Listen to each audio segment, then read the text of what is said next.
Cheryl's birthday is one of the most interesting and amazing logic problem in the history of most interesting and amazing logic problems. It goes like Cheryl tells Albert and Bernard, possibly his classmates, 10 possible birthdays: May 15, May 16, May 19, June 17, June 18, June 14, July 16, August 14, August 15, and August 17, as mentioned here. So then Cheryl tells Albert the correct month and Bernard the correct day. Out of those possible, the 10 possible dates of birth, Cheryl tells Albert the correct month and Bernard the correct date. After that, Albert and Bernard, after analyzing that long and hard, we assume them to be perfect logician and perfectly reasonable for their statements. They make few statements. Albert first says, I don't know the birthday, but Bernard doesn't know it as well. And then Bernard says that, at first I didn't know, but now I know it. And then Albert says, then now I also know it. So what's up with this? What exactly is Cheryl's birthday and what is the reason and logic behind all these statements? We'll find out. But I encourage you to pause the video and solve this on your own, and when you're done you can come back to see the solution, and I guarantee you it is very interesting. So I assume you had a take at it. So first of all, let me erase all this artwork that I did here. I don't know where did I lose my duster. Oh my god, it makes a lot of mess to use tissues. Okay, sorry for that. Okay, so first of all, we are going to approach this problem with our first step, that's called observation. So we're going to observe all these dates here. As we observe, we find out that we have only 4 months. Of course, June, July. I forgot May, June, July, and August, right? We have 4 possible months, and then we have dates from 14, 15, 16, 17, 18 up to 19, right? But we observe that out of all these dates, 14 is repeated twice, 15 is repeated twice, 16 is repeated twice, so is 17, not 18. 18 is only there with June, and so is 19 only there with May. So out of all these possible 1, 2, 3, 4, 5, 6 dates, we have 18 and 19 only once, and all other dates are repeated at least twice, and exactly twice, I must say. So after this, we're going to move towards the next step, that's called analysis. We're going to analyze each of these statements that Albert and Bernard says. But we also need to keep in mind that Albert knows the month, the correct month, and Bernard knows the correct date out of these 6 figures, right? Now, first of all, we're going to analyze what Albert has to say about this. Oops. Albert says, I don't know the birthday. Well, of course he won't know it because he actually knows the month only, so he doesn't know that what is the correct date. That's what Bernard knows. So for example, Albert knows May. He'll just say, okay, I know it's May, but I don't know whether it is 15, 16, or 19. It has to be Bernard who knows it, right? So he just says, I don't know the birthday. But then he's pretty sure that Bernard doesn't know it as well. So if I were Albert, if I see with Albert's perspective, I would just say, for example, I received the first date, that is May. So I just say that, okay, the correct month is May, right? But I don't know the correct date. Could it be 15, 16, or 19? Bernard knows the correct date. But if Bernard had 19, he won't actually need to ask me the month. He just simply guess it that, okay, it's May 19. For an instant, just consider yourself Bernard and you receive this date 19. You just say, okay, 19 is the correct date, but I don't know the month. But I actually don't need to know the month because 19 is only there once with May. So the correct birthday is May of 19, right? So he won't actually need to know the month and he will just guess it. However, Albert simply says that Bernard doesn't know it as well. So he knows that the correct month is not May. So he knows that May is not the correct month and he's not seeing May. Otherwise, he won't make the statement. If I'm Albert and I actually receive this month May, then I won't make the statement. Instead, the statement that I'll make will look something like this, that I don't know the birthday, but Bernard, if he has received 19, knows it. And if he has received 15 or 16, he still doesn't know it.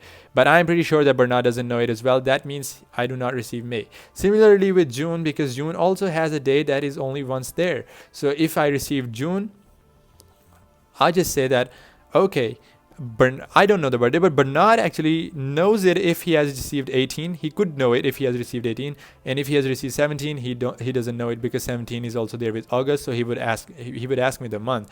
However, if he has received 18, then he won't ask me the month, and he would know it. But I'm pretty sure that he doesn't know it. That's what I say. That's what Albert says, that Bernard doesn't know the month. That means I do not receive June as well. So what did I receive? Being Albert, I must have received July or August, right?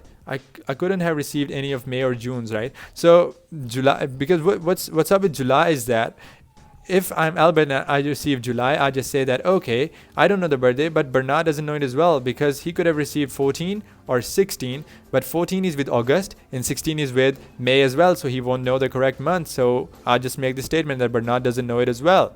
So July could be a possible month that I have, and so is the August, because if I'm receiving August, then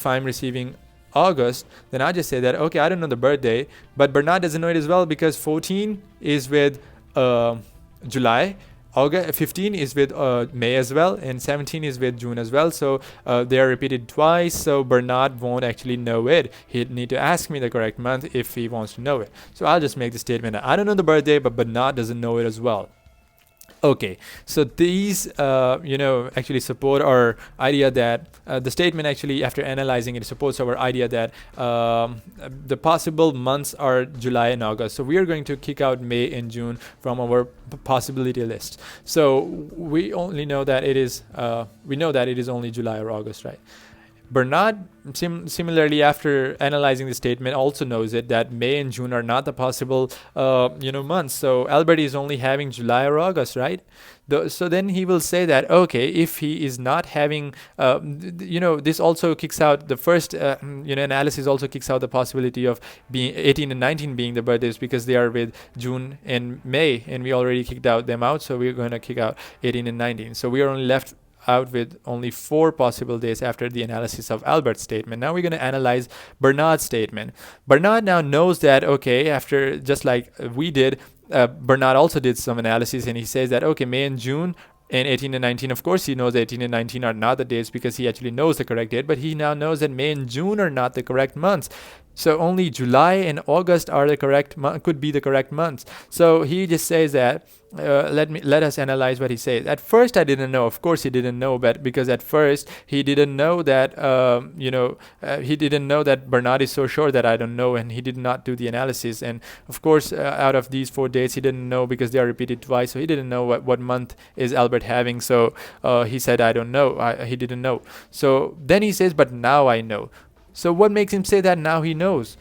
Actually, he is actually seeing 14, 15, 16, or 17. We are going to analyze all these dates separately. First of all, if I am Bernard and I'm having 14, I just say 14. Okay, 14 is with July and August. So this has to be, it is repeated twice. 14 is with July and August. So he would just say, I don't know it, because 14 is with July and August, so I need to ask Albert the month. So he would just say, okay, I don't know. But he says that now I know. He says that I know. That means that he was not having 14. He must be having only 16, 15, or 17. So that's why, because there are only ones there. Out of the remaining possibilities that are left, 14 is repeated twice, but he says that now he knows. That means that he was not having 14, he was only having 16, 15, or 17, because if he was having 16, he would just say that, okay, out of the remaining possibility, 16 is only with July, so the correct date is 16th of July. If he was having 15, he would just say, okay, out of the remaining 5 possibilities, it is just the 15th of August, that's the correct date. If he was having 17, he would just say, okay, 17th of August. But if he was having 14, as I mentioned, he will still not be sure, so he would just say, I don't know. But he says I know, that means he was having either July of 16, August of 15, or August of 17. So he was having one of these 3 dates. We're going to, for the sake of simplicity, just going to write down separately July 16, August 15, and August 17, right? So these are the possible dates, date of birth of Cheryl that are left after the analysis of Bernard's statement. Now moving to the last statement of Albert that says that, then now I also know it. At first, he didn't know, but now after analysis of Bernard's statement, he says that, okay, now I also know it. So what is Albert seeing? He actually knows the correct month, so we're going to analyze and suppose for each of these two remaining possibilities of months separately. So first of all, if he was having July, right? He was having July, so he would just say, okay, if I'm having July, so the only possibility out of these three in which July is actually there is July of 16. So if I'm seeing July, I would just say, okay, July is only there once, so it has to be July of 16, the correct date. However, if he was having August, he would just say, okay, I'm seeing August. I'm having August the correct month. However, out of these three remaining possibilities, August is with 15 and 17 as well, so I can't still know. So he would just make the statement that I still don't know if he was having August. That means he was not having August. He was having July, because July was only once in the remaining three possibilities there. So he just actually said, okay, I'm seeing July and July is only once there. So he actually makes a statement, then I also know it. So that means August was not there, and we kick out this possibility. In July of 16 is the correct Cheryl's birthday, right? So I hope you found it really interesting, and the idea, as you could intuitively see, that it was just to write down the possible birth dates, jot down all the possibilities of the the remaining outcomes, and then actually analyzing the statement, the resultant statement, or you could just say the reactionary statement that they make after analysis of the data that they make. We just use that in order to kick out the possibilities, and eventually it leads us to the Cheryl's birthday.